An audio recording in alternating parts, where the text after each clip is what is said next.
మన ప్రభువైన యేసుక్రీస్తు నామములో కూడి వచ్చిన ప్రతి ఒక్కరికి వందనాలు తెలుపుకుంటూ, దేవుని యొక్క పరిశుద్ధ గ్రంథంలో మనం జ్ఞాపకం చేసుకుంటే,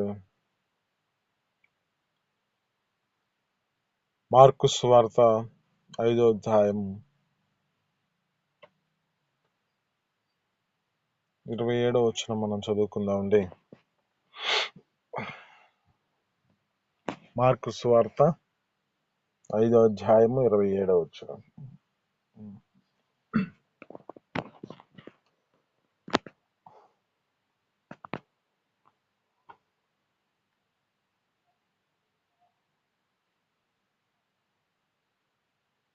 వినపడుతుందండి?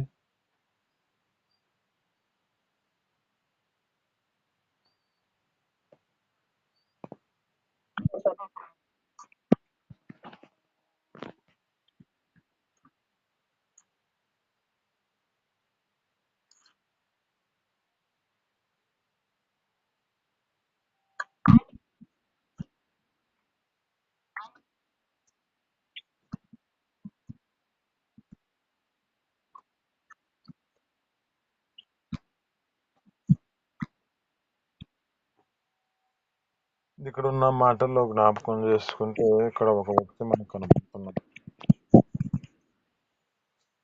ఈ వ్యక్తిని మనం జ్ఞాపకం చేసుకుంటే, రక్తస్రావం కలిగిన 12 ఏళ్ల నుంచి ఆమె జీవితంలో ఎంతగానో బాధపడుతూ, తమ యొక్క స్థితిని గుర్తు చేసుకుంటే ఎంతో మంది వైద్యుల వద్దకెళ్తుంది, ఎన్నో తిప్పలు పడి నుంచుతుంది, అంటే మరింత సంకటపడాను అంటుంది. అయితే ఈ యొక్క వ్యక్తి యొక్క అనుభవంలో మనం కొన్ని విషయాలు మనం గుర్తు చేసుకుందాం. ఈమె యొక్క జీవితంలో మొదటి యొక్క అనుభవం ఏమిటంటే, యేసు గురించి తెలుసుకున్న స్థితిలో ఆమె విశ్వసించింది అంట. ఏమని అనుకుంటుంది అంటే, బాగుపడుదును అనుకుంటూ విశ్వాసముతో ఆమె ఆయన యొక్క వస్త్రపు చెంగు మాత్రమే ముడితే చాలు, నాకు స్వస్థత కలుగుతుంది అని ఉద్దేశించింది.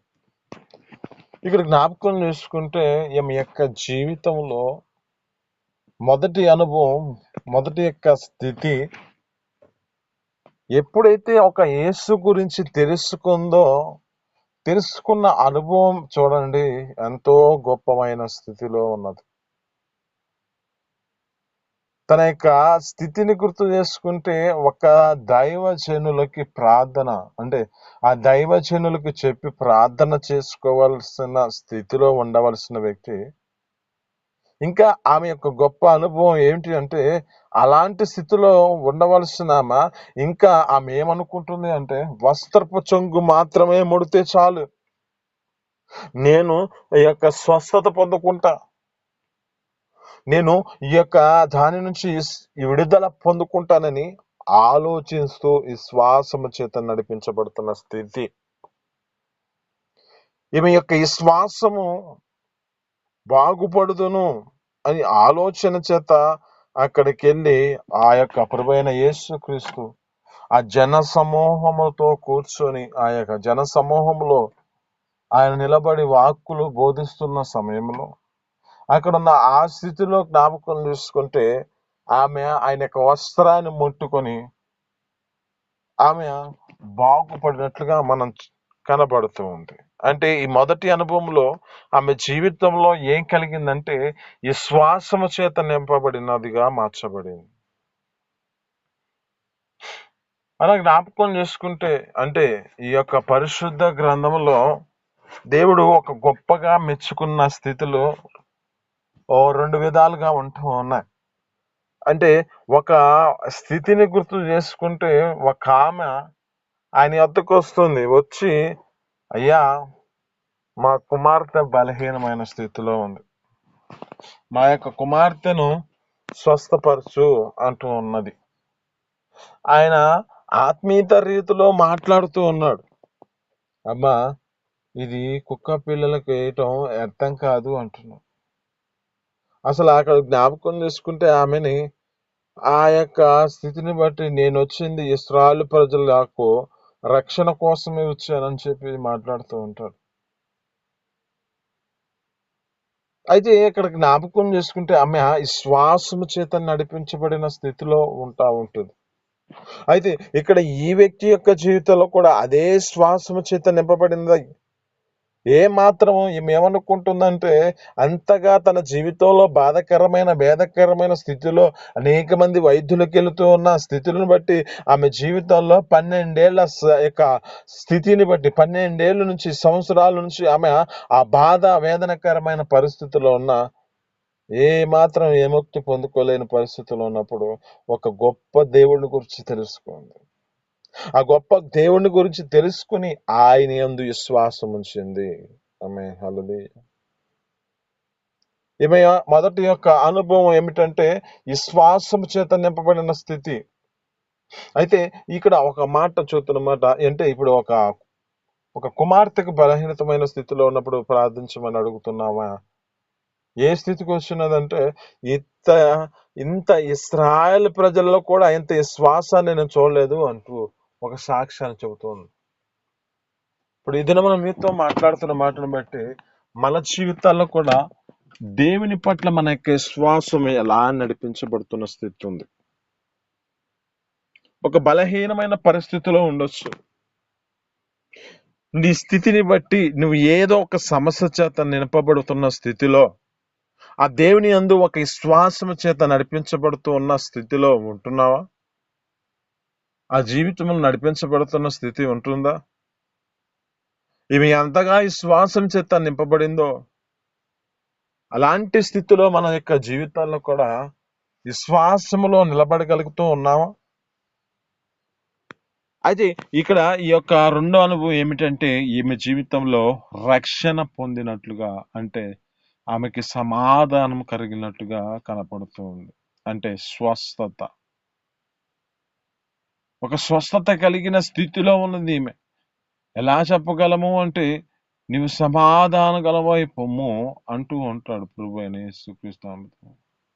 అక్కడ అంత జన సమూహంలో ఉంటే ఆయన అంటున్నాడు, నన్ను ఎవరో ముట్టారు అంటున్నాడు. శిష్యులు అంటున్నారు. శిష్యుల్లో ఒక వ్యక్తి అంటున్నాడు, ఏమంటున్నాడంటే, అయ్యా ఇంతమంది నిన్ను ఆనుకొని ఉండగా, అంటే ఇంతమంది నీతో ఉండగా, ఇంతమంది నీకు ఆ యొక్క స్థితిని బట్టి ఆనుకొని ఉండగా ఇంకా ముట్టింది ఎవరు అని అంటున్నావు ఏందయ్యా అని ఆ యొక్క వ్యక్తి మాట్లాడుతున్న స్థితిని బట్టి, నన్ను ఎవరో ముట్టారు, నా ప్రభావం వారిలోకి వెళ్ళింది. ఆమేన్. హల్లెలూయా. ఆ ప్రభావాన్ని పొందుకున్న స్థితి ఈమె జీవితంలో కనబడుతుంది.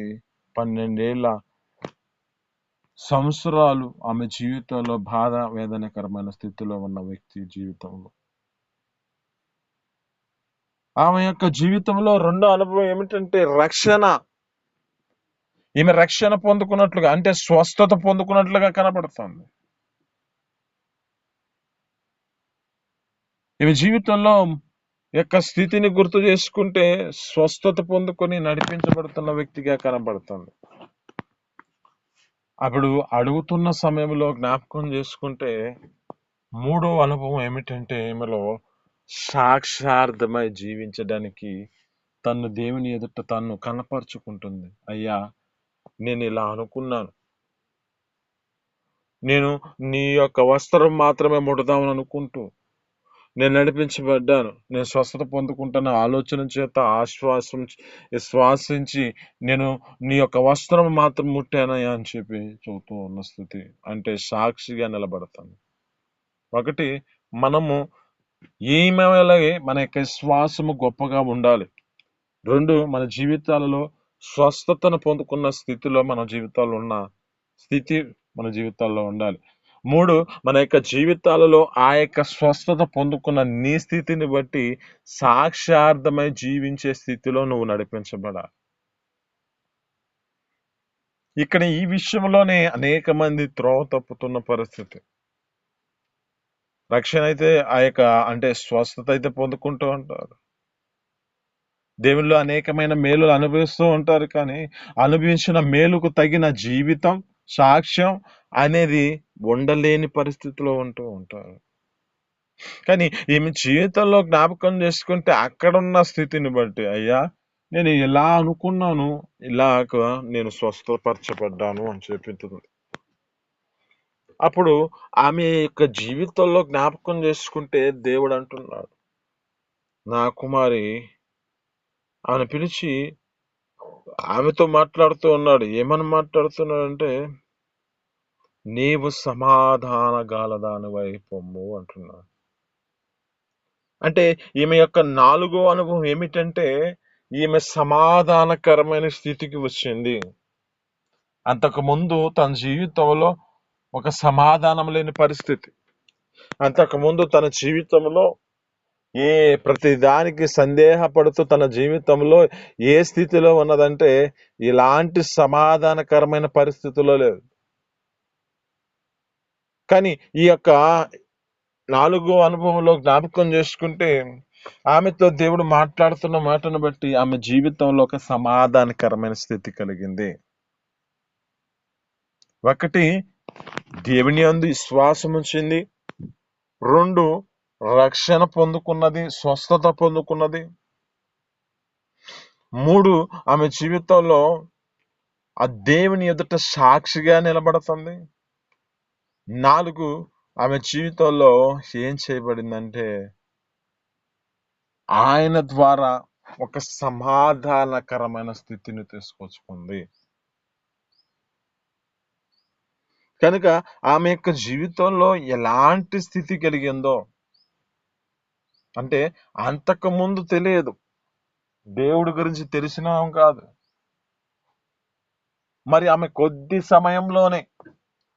ఆ యొక్క కొద్ది సమయంలోనే దేవుని యందు అంత నిరీక్షణ కలిగి ఉంటే, మరి మన జీవితాలలో ఎన్నో సంవత్సరాల నుంచి దేవుని సన్నిధిలో నడిపించబడుతున్నాం. ఆ దేవుని ఎదుటకు నడిపించబడుతున్న స్థితిలో ఉండొచ్చు. మరి మన జీవితాలలో అలాంటి విశ్వాసము చేత నడిపించబడుతున్నామా? ఆమె విశ్వాసము ఆమెను బాగుపరిచింది. ఆయన అంటున్న మాట, నీ విశ్వాసమే నిన్ను బాగుపరిచిందమ్మా అంటున్నాడు. మరి అలాంటి కృప మన జీవితాల్లో ఉంటుందా? ఆయన యందు విశ్వాసం చేత నడిపించబడుతున్న స్థితి ఉన్నదా?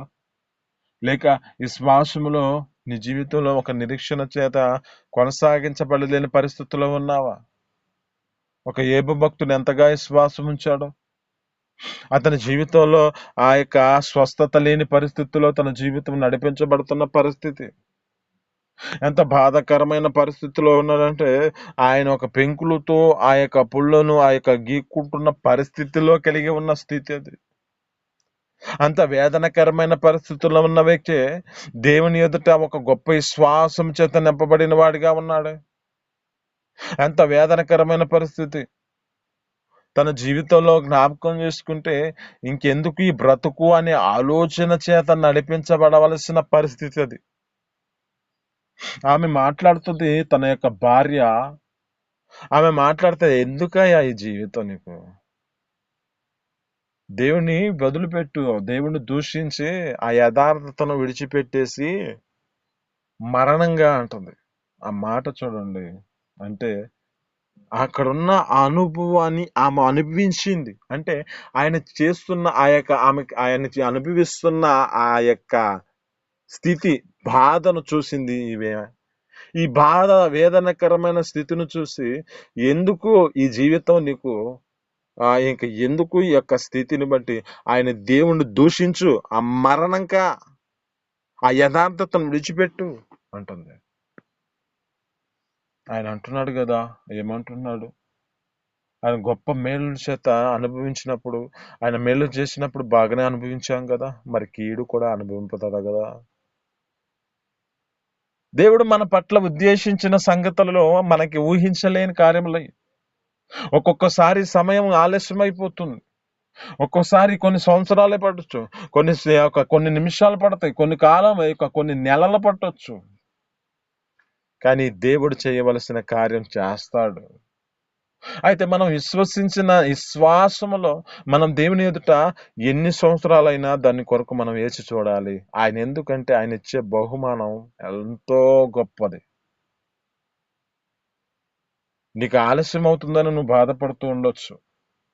నీ జీవితంలో అది యొక్క స్థితిని బట్టి ఇంకా రావట్లేదు స్వస్థత, ఇంకా రావట్లేదు నా యొక్క జీవితంలో ఈ విడుదల అనే పరిస్థితిలో నువ్వు నడిపించబడుతున్న పరిస్థితి ఉండొచ్చు.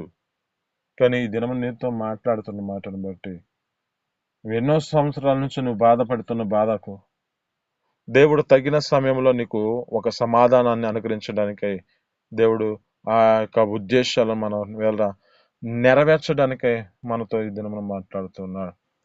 ఆమె జీవితం అనుభవం ఎలాంటి అనుభవం అంటే 12 ఏళ్ల నుంచి ఒక సమాధానకరమైన పరిస్థితి లేని స్థితి. ఆమె దగ్గర ఎంతో డబ్బున్నా వ్యయం చేసుకునే పరిస్థితి వచ్చిన ఆమె యొక్క జీవితంలో ఎంతగానో వైద్యుల చేత తెప్పల పడి మరింత సంకట పడింది అని చెబుతుంది. ఆమె యొక్క సంకట పడుతున్న పరిస్థితి, ఆమె జీవితంలో ఇలాంటి స్థితిలో ఉన్న వ్యక్తి జీవితంలో ఆ 12 ఏళ్ల నుంచి తన జీవితంలో అలాంటి స్థితిలో ఉన్న స్థితిని బట్టి, కానీ దేవుడు ఒక సంపూర్ణమైన ఆరోగ్యం ఇచ్చాడు. ఈ దినము నీతో మాట్లాడుతున్న మాటను బట్టి నువ్వు దేవుని పట్ల ఆయన యందు విశ్వాసం చేత నింపబడుతున్న నడిపించబడుతున్న స్థితి నీకుందా? ఆ విశ్వాసం చేత నువ్వు నడిపించబడుతున్న స్థితిలో నువ్వు ఉంటే తగిన సమయంలో ఆయన చేయవలసిన కార్యాలు ఏమాత్రం నిర్లక్ష్యపరచడు. కానీ ఆయన ఇంకా నీ పట్ల ఏముద్దేశించాడో వాటన్నిటిని ఒక శ్రేష్టమైన గొప్ప వాటిగా ఆయన చేయాలని ఆశపడుతున్నాడు. మనం అడుగుతుంది కొంచెమే, కానీ దేవుడు మన పట్ల ఇవ్వాల్సినది చాలా ఉన్నది. ఆయన చాలా ఇవ్వాలని ఆశపడుతూ ఉన్నాడు.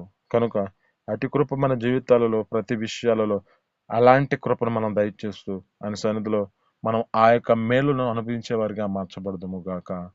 ఈ యొక్క మాటలు మీ వినికిడిలో దీవించి ఫలించును గాక. చిన్ని ప్రార్థన. పరిశుద్ధుడా, జీవాధిపతి, ఆశ్చర్యకరుడా, మహోన్నతుడా, నీకు స్తోత్రాలు తండ్రి. మీ అపారమైన ప్రేమ చేత, మీ కృప చేత నా తండ్రి, మీ సన్నిధిలో నా తండ్రి దేవా ఈ దినమున మాతో మాట్లాడిన మాటను బట్టి నీ స్తోత్రాలు తండ్రి. అయ్యా నా తన్ని 12 ఏళ్ల నుంచి ఒక ఆమె నా తన్ని తన యొక్క రక్తస్రావం చేత ఒక వేదనకరమైన పరిస్థితుల్లో ఉన్న స్థితిని బట్టి ఆమె యొక్క జీవితంలో ఎంతో వైద్యుల వద్దకు వెళ్ళి మరింత తక్కువ పడి ఆమె కలిగినదంతా సంకటపరచబడిన పరిస్థితుల్లో ఆమె అంతా వ్యయం చేసుకున్నది అంటున్నాం. నా తండ్రి కృప చూపించండి. మీ సన్నిధిలో విశ్వసించిన వారిని నా తండ్రి ఏమాత్రము విడిచిపెట్టే దేవుడు కాదు కనుక నా తండ్రి ఆమె నా తండ్రి ఒక గొప్ప విశ్వాసం చేత నీ వస్త్రం మాత్రమే ముడదామనుకుని వచ్చింది కనుక ఆమె జీవితంలో స్వస్థత కలిగింది కనుక అయా నీ పట్ల విశ్వాసం ఉంచే కృపను మాకు దయచేయండి. ఆమె జీవితంలో ఎలా స్వస్థత పొందుకున్న నా తండ్రి అటు కృప మా జీవితంలో కూడా రక్షణ పొందుకునే కృపను మాకు దయచేయండి. అయ్యా నీ సన్నిధిలో నా తండ్రి అయ్యా నా తండ్రి మేలులో అనుభవిస్తూ కూడా నీ సన్నిధిలో సాక్షిగా మా జీవితాలు ఉండలేని పరిస్థితుల్లో ఉన్నాయేమో నీ సాక్షిగా నిలబడే కృపను మాకు దయచేయండి. అయ్యా అయ్యా నీ ద్వారా ఒక సమాధానకరమైన స్థితిలోనికి మేము వచ్చే కృపను మాకు దయచేయండి. అయ్యా సమాధాన గలవానమే ఉండుము అంటున్నా. నీ శ్వాసం నిన్ను స్వస్థపరిచింది అంటున్నా. అటు కృప మా జీవితాల్లో అనుగ్రహిస్తూ నీ సన్నిధిలో నా తండ్రి ఒక సమాధానకరమైన స్థితిని మేము పొందుకునే కృపను మాకు దయచేసి నీ నిత్య జీవార్థమైన పరలోక రాజ్యంలోనికి వారసులుగా చేయబడినట్లుగా మా జీవితాల్లో ఈ అనుభవాన్ని కలిగి మా యొక్క స్థితిని బట్టి శ్వాసం చేత నింపబడి ఆ శ్వాసంలో మా జీవితాలు స్వస్థత పొందుకుంటూ సాక్షిగా నిలబడుతూ నీ సన్నిధిలో ఒక మేలుల చేత తృప్తిపరుస్తూ ఒక సమాధానకరంతో నీ యొక్క నిత్య పరలోక రాజ్యానికి చేరబడే కృపను మాకు దయచేయమని యేసు పరిశుద్ధ నామమున పొందుకొని జీవిస్తున్నాను తండ్రి. ఆమేన్.